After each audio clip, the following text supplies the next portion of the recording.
So here's a question for you. What on earth does a Japanese car factory have to do with saving lives in a Tanzanian hospital? I know, it sounds totally random, right? But the answer is actually one of the most incredible stories of healthcare transformation I've seen in a long time. So let's get right into it and see how these ideas from the world of manufacturing brought order, efficiency, and just better care to a system that desperately needed it. Yeah, this is really the big question we're going to unpack. It feels like a puzzle with all the wrong pieces, doesn't it? A car factory and a hospital. But you'll see, the logic that goes into building a car, that step-by-step precision, well, it turns out it has a ton in common with what it takes to deliver quality healthcare. Okay, so before we can get to the solution, we have to talk about the problem.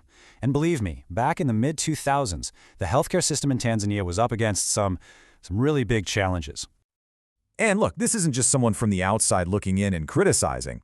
This is a direct quote, a really honest look from Tanzania's own Ministry of Health. They saw that the quality of care it wasn't good enough for their people. And the thing is, the issues were all tangled together. It wasn't just one simple problem. Yeah, of course there were shortages of money and staff, but it went deeper than that.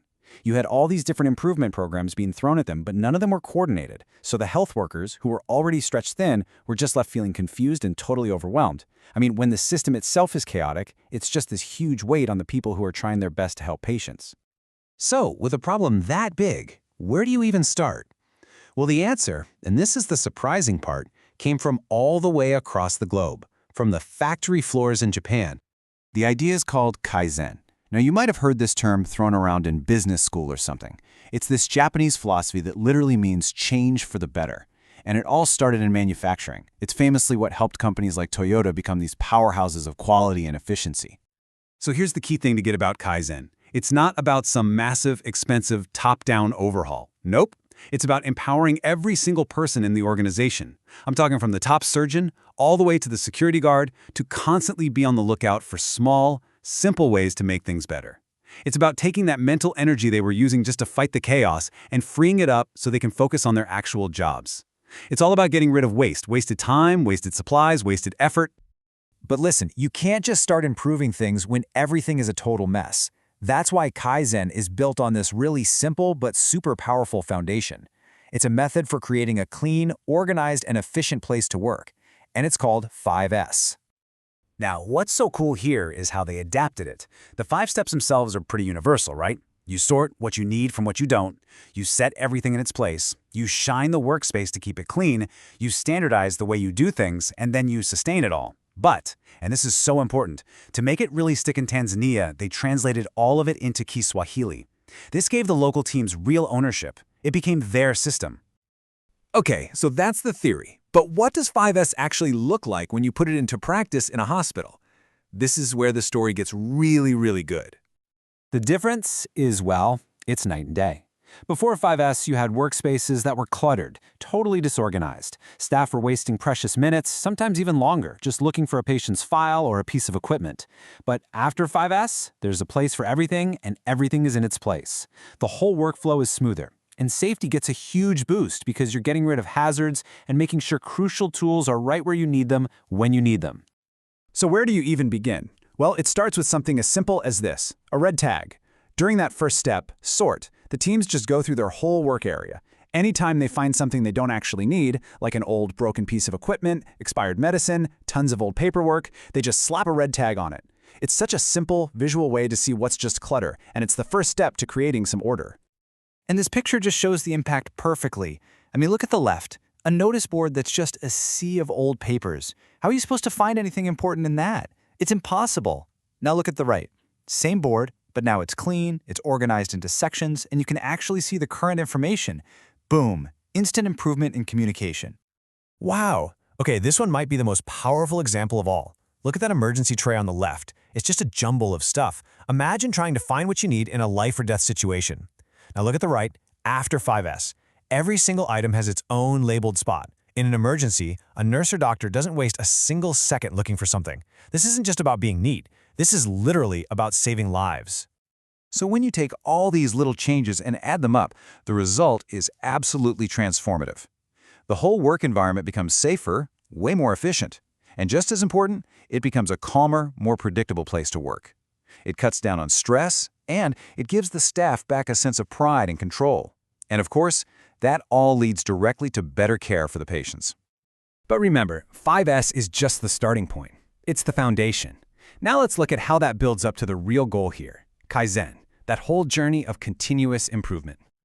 This image is just the perfect way to picture the Kaizen philosophy. It's not about making one giant leap.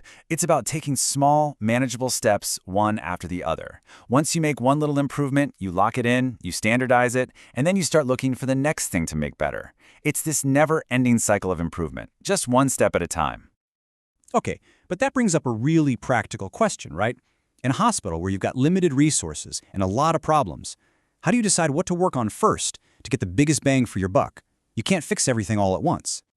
Well, they use a clever tool called the Pareto principle. You've probably heard of it as the 80-20 rule. The basic idea is that for almost anything, a huge chunk of the problems, like 80% of them, are caused by just a few key factors, maybe 20% of the causes. So if you can figure out what that vital few are and focus all your energy there, you can get the biggest results with the least amount of effort. It's about working smarter, not just harder. And here is the 80-20 rule in action. It's perfect. On the left, you've got a chart showing the causes of medication errors before they started this process. See how those first two bars are way, way taller than all the others? That's your 80-20. Those top two causes were creating most of the problems. So what did they do? They focused their efforts just on those two things. And now look at the chart on the right. The result? An incredible 55% average drop in errors. That is targeted, data-driven improvement right there.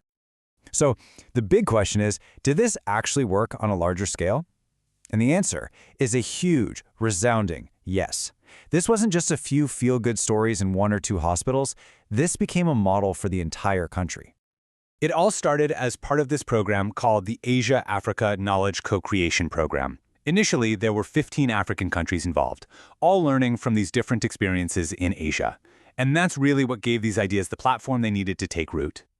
And you know what? Out of that whole group, Tanzania just excelled. The Japan International Cooperation Agency, that's JICA, officially recognized Tanzania as the best performing country out of all 15 when it came to putting 5S, Kaizen, TQM into practice. TQM just stands for Total Quality Management, kind of the big umbrella for all these ideas.